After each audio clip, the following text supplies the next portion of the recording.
Welcome again to another exciting edition of Torah Watchman Show, only available on the ben-Emmett YouTube channel. Please subscribe, click like, and personal notify so you'll be the first ones to know when I go live. When I go live, when I do a premiere, this is the best time, near real time, that you can actually chat with me interactively. Okay? This is the first time I'm going to give you my email address, kwits@att.net. Please send your questions. I encourage questions because it encourages me to do more study. The more I read in the Torah, the more I read in Talmud, the more I research in all my books and everything online I have access to, the wiser I can be, the more elevated my nefesh, my soul can be, the better Jew I can be to all my friends and brothers and sisters out there. Everyone out there, well, whoever you call yourself, listen, it is blessed to have you to listen to me and to tune in with me. Yeah. And welcome into my home. I hope you've been well. The title of this Torah Watchman edition is it's controversial. It's controversial. I've had a lot of people post questions about this on the Torah Watchman show. All my subscribers out there, they ask various questions about other things peripherally, directly or indirectly to the subject matter. But this one is about vegetarianism, veganism, and Judaism. Are they both? What are the commonalities? Or what are the differences between the two philosophies in life? Is it orthodox for a Jew to be a strict vegan? Okay, there's a lot of information. Let me get started because our time is short and sweet. Okay, this is a little bit different. I'm not reading precisely from a Torah parsha. I'm reading from a subject matter expert that's at Chabad.org. Okay, yes, I trust as emit truth from Chabad. Most of the information is exactly what I have reached an educated opinion on. I want to focus here that this is not my opinion, and when I say it's my opinion, I will quantify that at that time. This is opinion, namely, of our sages, Rashi and Rambam, Maimonides, okay? So let's get started. Okay, it's commonly assumed that Adam and Havilah, or Eve, in Bereshit, and you can read in the book of Genesis. I have a Torah parsha on this. You can read about Noach and others and things like that for subject context. But in fact, they were considered to be vegans, but it wasn't until 1600 years, after the creation of the world, that God actually permitted Noach and his children to kill and consume animal life, thereby breaking a long-lasting ban. Okay, why was there a ban in place? We'll get to that shortly. This article, again, is from Chabad.org. It's by Shaul Wolf, and I've read through this several times. I don't find any problems with it. It agrees with my philosophy and way of thinking, my worldview as an Orthodox simple Jew, okay? So, quoting here from Bereshit chapter 1, 29 to 30, it says, God said, behold, I have given you every seed-bearing herb which is upon the surface of the entire earth, okay? And every tree that has seed-bearing fruit, okay? It will be yours for food. And to all the beasts of the earth, and to all the fowl of the heavens, to everything that moves upon the earth in which there is a living spirit, neshama, every green herb to eat. And it was so. So this is Genesis chapter 1, verses 29 to verse 30 for context here. Again, the foregone conclusion is that at the beginning of the dawn of mankind, Adam and Havilah, we know it's an implied truth that when the Garden of Eden, there was no violence. The animals were complete harmony with one another. They were all vegetarians. I agree with that. That's what it says. There was complete equilibrium. A different kind of balance was established in the Garden of Eden than was in the world around the Garden of Eden. So when Adam and Havilah were exiled out of the Garden of Eden, things radically changed. Animals started becoming carnivores. Okay, so not all the animals, ate vegetables and fruit and bananas and things of that nature.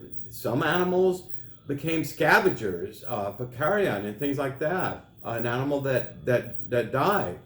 You hear about scavenger birds and eagles and hawks and vultures and other things like that. Lions and predator animals and things like that. Yes, they searched out prey and things of that nature to consume that. So you had carnivorous animals, you had non-carnivorous animals like a cow, okay? You hear the saying that a cow chooses cud. Literally, it does. We'll get that out in a moment.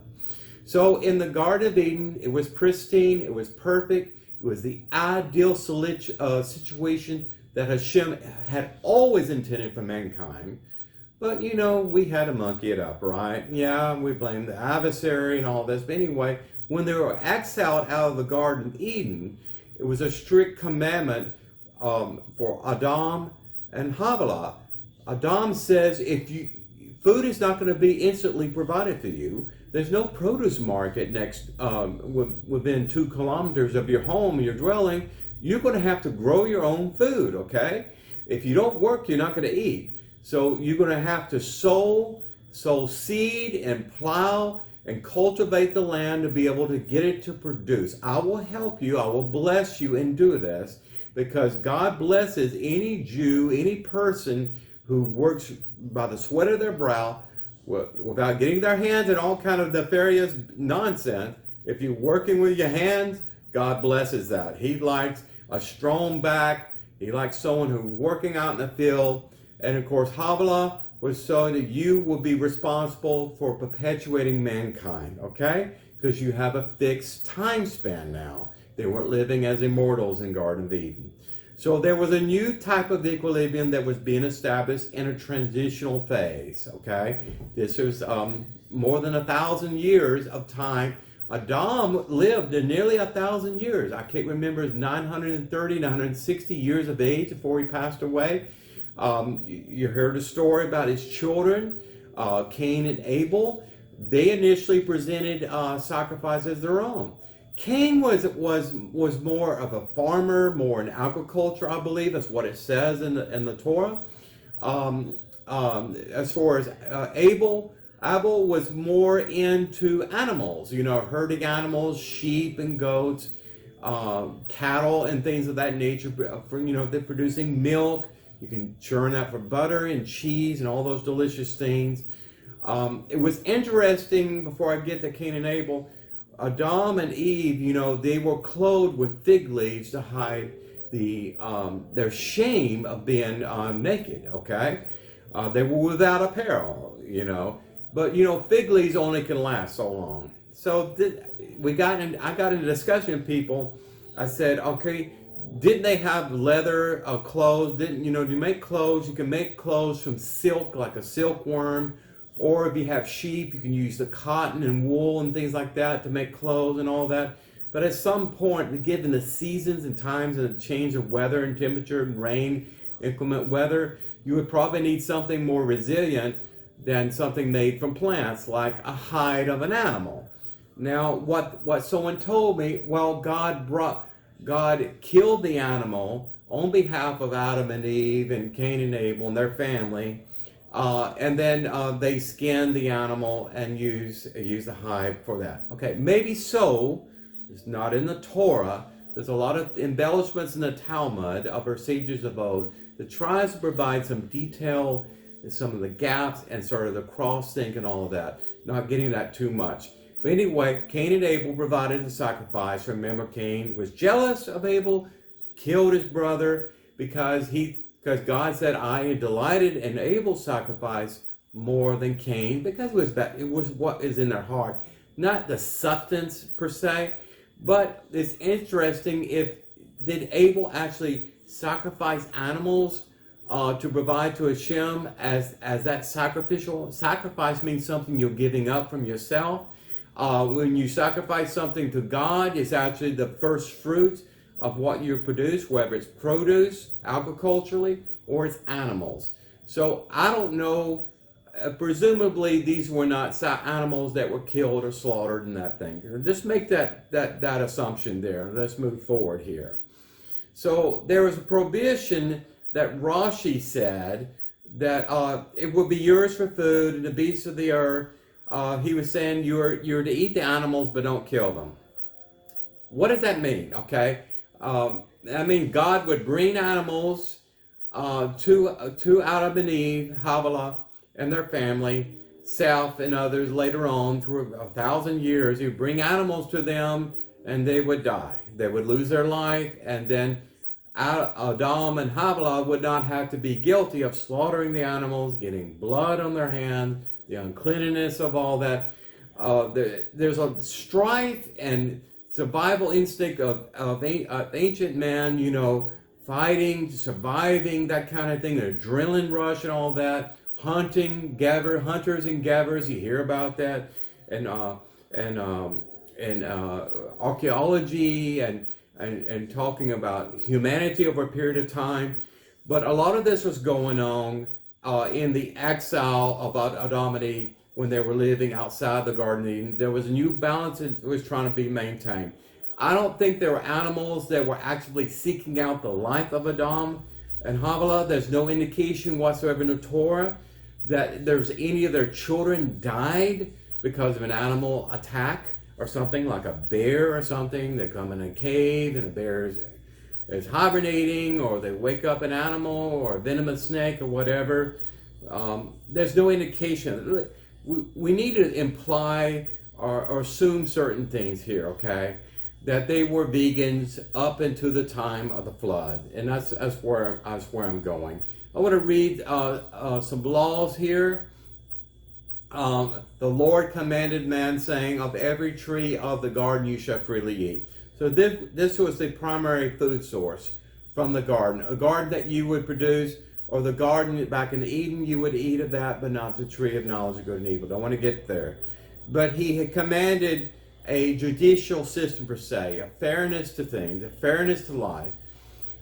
Yes, animals were put on the earth before Adam and Havilah. Some people believe God created a golem image of Adam at the beginning of creation and only gave him his nefesh at the end of the sixth day. I'm not sure about that, but there was a judicial system established. You should not commit murder, like Cain murdered Abel. When that blood was drawn, other bad things, a slippery slope of self-destruction ensued, okay? Cain went off into the land of Nod, did what Cain do, and people were pursuing him, and everything else. God put a mark on him. There was strife and all this going on. But we're focusing on Adam and Havilah and Seth after the death of Abel, okay? We're focusing on this 1,600 years after creation, leading up to the time of Noah, okay? So there was a breakdown, and Rashi breaks down here about God refers to idolatry, murder, forbidden relations. These are Noahide laws. No, don't steal, a big one. Do not consume or do not eat a limb from a living animal. That was a Noahide law. Other things like that. Rashi was very much a pacifist person. That's not bad, that's not wrong or whatever. But I'm saying he was very much in shalom and peace and harmony with things. He did not like to think of Adam going out hunting down animals and killing them and slaughtering them and things of that nature. In fact, Rashi said Adam must not kill any creature, that if he needs the substance of meat, of a meat source, that God would make that available. So, you've seen funny shows on TV where people throw dynamite out in the lake and then fish come up to the surface and you grab the fish. I'm just joking, but I'm saying what Rashi has envisioned in his worldview is that God would bring fish and other chickens and fowl and other things, animals, to Adam, so he would not be guilty of breaking that harmonious environment that God had intended, so he can benefit of that substance. I like the term PETA, people who eat tasty animals, okay? I don't want to offend anyone here. So Rashi talks about an animal dying of its own without human intervention. old age, disease, or some animal attacked another animal. I have a problem with that. I just want to add, this is my opinion about the kosher-ness of animals in general. Animals are slaughtered in an ethical and kosher way today. You know, there are rabbis that go to yeshiva and become dietitians, and they know exactly about the art of slaughtering animals correctly, with minimal pain to the animal, minimal mistreatment to the animal in its entire life cycle. They monitor that very closely, okay? The thing is that we are not to eat carrion, okay? Scavenger birds do that. We don't go out and eat roadkill, okay? We don't eat dead animals. If we see an animal out there and it's dead, it's not kosher. At least today, it's not considered kosher in time of Noah. But maybe there were some exceptions. Well, this is supposition, folks, from the sages of old and throughout the Talmud, or rich oral tradition. I'm not debating that. But Rashi and Rambam did a yin and yang and debated this. It's very interesting. So what was Rambam, remember, codified the 6 laws, or 7 laws, or whatever, or the Noah laws, or whatever, about theft and cursing God and courts and justice system. Listen, the courts and of justice system, judicial system, was not just from man to man, but was in harmony, and it's a harmonious relationship between man and animals. Okay. So moving forward here, the prohibition against eating flesh from a living animal was added for Noah. This was different. Remember, when in the time of Noah, 1600 years after the story of Adam and Havilah and Seth, Enoch and others, there were 7 pairs of kosher animals that were taken into the ark. Only 2 pairs of non-kosher animals, okay? Already mentioned before, understand that animals were put on the earth first before man was introduced. I want to also say this, that we were not we were not put on the earth for animals. Animals were put on the earth for us. Why? Because we're created in the image of Hashem. A monkey is not created in the image of Hashem. May have a neshama, a spirit of God, but not the nefesh, the soul of God, spark within us, okay? So consider that. So Maimonides and Rashi, Rashi came first in his era, in the 11th century, then Rambam came, Maimonides and Maimonides and others came a little bit after in 12th century or so on. So the hindsight's 2020. Rambam had the benefit of Rashi's writings. Of course, Rashi did not have the benefit of the insights and wisdom from Rambam. That's just how it works. So there's a lot of debates here, both in the sages and Talmud oral tradition, and currently Chabad rabbis, Orthodox rabbis, Hasidim, Agadah, and things of that nature, going back and forth.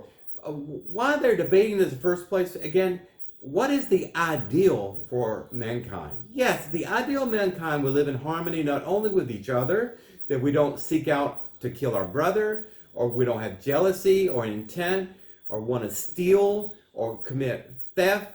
A war and conflict leads to genocide and all the horrific things that humanity has unfortunately known about. Can we say the Holocaust?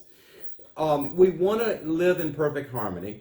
And, in Hosea, you can read that. You can read in Isaiah about the lion laying down the lamb. Yes, this is the time in the far future that we'll get back to the Garden of Eden time. But since the time of Noah, listen, when he got off that ark, first thing he did, he sacrificed some kosher animals before God as a Thanksgiving offering, okay? So this clearly that something changed with that, okay? But moving forward here is that today, even in Orthodox Judaism, we have a lot of rabbis that preach veganism, the benefits of being a vegetarian. Folks, I have a fellow employee, he's a Janus. What is a Janus? The type is similar to Buddhism, but not. He is a strict vegan, okay? In other words, he doesn't even eat mushrooms. Anything that grows inside of the ground, beets, even peanuts, things that grow on the ground, inside of the ground. He does not partake of that. He surely does not eat any eggs, no cheese, no byproducts of any animals whatsoever. That his Asian religious belief that's predominant in India. There's also Buddhism, okay? They are also strict vegans as well. Hindus is another schism off of that. And I know some Hindu people, wonderful people. They will compromise a little bit in eggs and cheese and all of that. Even in Jews, some Jews compromise, among three Jews, you have three different opinions. Some people will say absolutely no meat. No meat. What is meat? Well, that's beef and that's chicken, that's fowl, but not fish. So you can say, I'm not eating any of that, but I eat fish occasionally. Well, meat source, whatever. You know what I'm talking about. But I will eat cheese and I eat eggs as part of and all that. I'm not going to get into kosher root because I'm not an expert in this. But essentially, you can read the book of Leviticus and Numbers and find out what is considered kosher, what is considered clean, and what is considered unclean. Okay?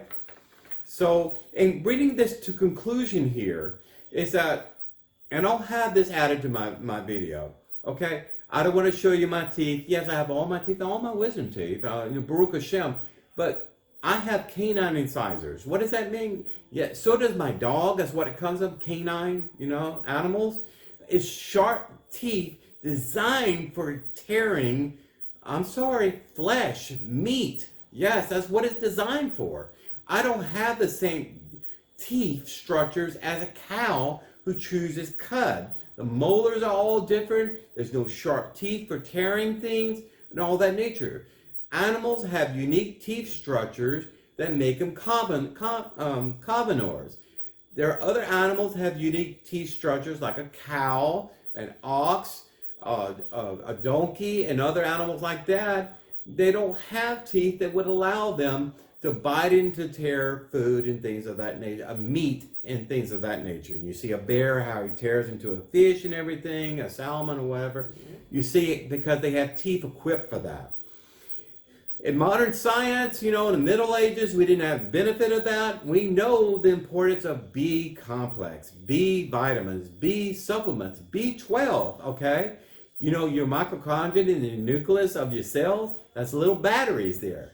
Without the B12, you're low in energy. You have the deplenished immune system. So if you're a strict vegan, B12 only comes from meat sources. Yes, that's true.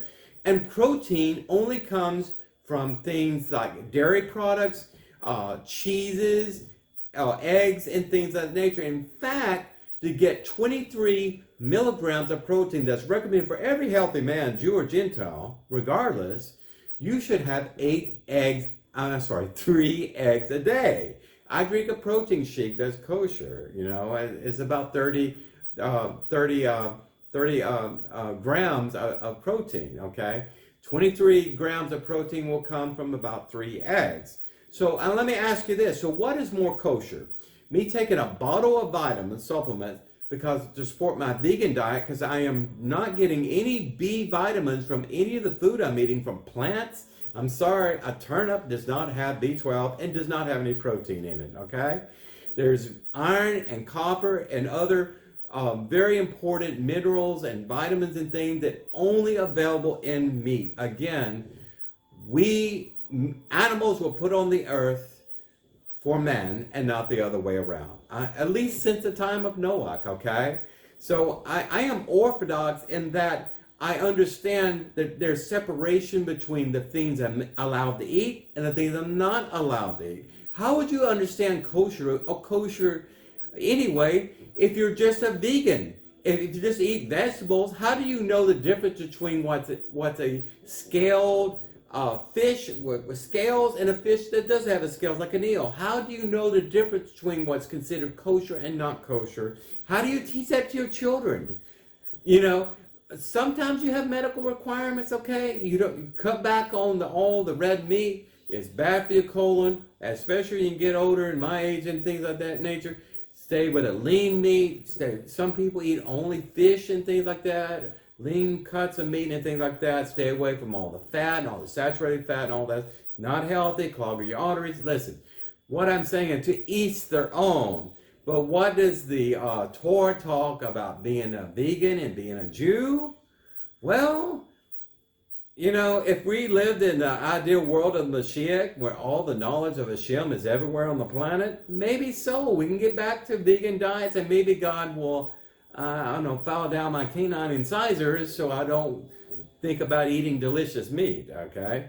But anyway, listen, we understand Leviticus talks about sacrificial offerings, kosher animals, all kinds of kosher animals, all types of way to sacrifice an animal and cut it up properly.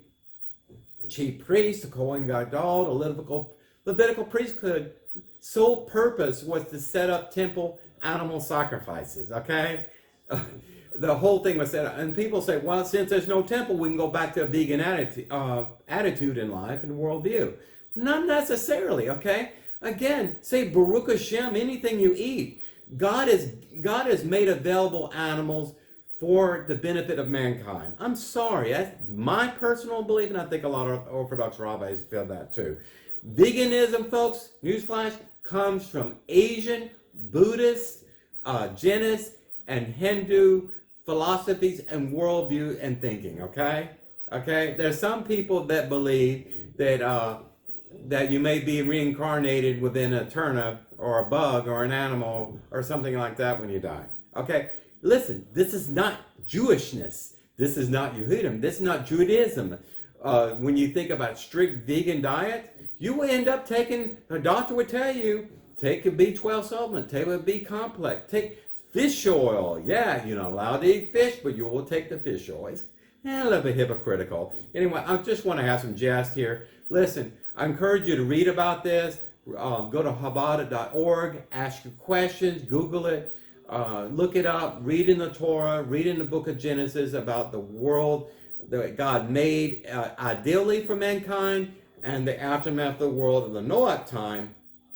How it was absolutely necessary for us to consume meat at that time to become strong. How do you build muscle if you don't eat muscle? This is logical common sense comes into this, okay? I try not to make this so much about my opinion, but if I'm giving you my opinion, it's probably shared by a lot of other peers that are smarter than me, okay? Anyway, Baruch Hashem, I hope you enjoyed this lesson. I don't want to offend anyone out there. I love a lot of Buddhists. I have a lot of good friends that are Buddhists. To each their own. But if you're Jewish, you're called to be different than Buddhists. That doesn't mean we're better. That just means we're chosen for a different worldview and a different way, decision-making scheme of life, okay? Listen. We should be stewards of the animals and wildlife and plant life too, okay? Of all God's creation, we should ethically take care of animals the way we take care of people. I have a 12-year-old Chihuahua in my home. A lot of Orthodox people don't do that, but that dog eats before I eat. That's how I ethically take care of that dog. Listen, I don't encourage people to go out and hunt for game animals in sport. A lot of people do that. You see a lot of horrific things. People killing elephants for their toss. They're sporting killing a giraffe because they could. Listen, that is not kosher. That does not bring glory to Hashem, and that's not God designed. But if you're hungry and if you're a hunter and you want to go out and you don't have money to go out to the shopping market, whatever, hunting food and all this, listen, it's been going on longer than I've been here, okay? Anyway, nice to be with you again. Thank you for entertaining me. Listen, please click like and subscribe, and I'll promise to have another exciting Torah Watchman edition before you can say Baruch Hashem.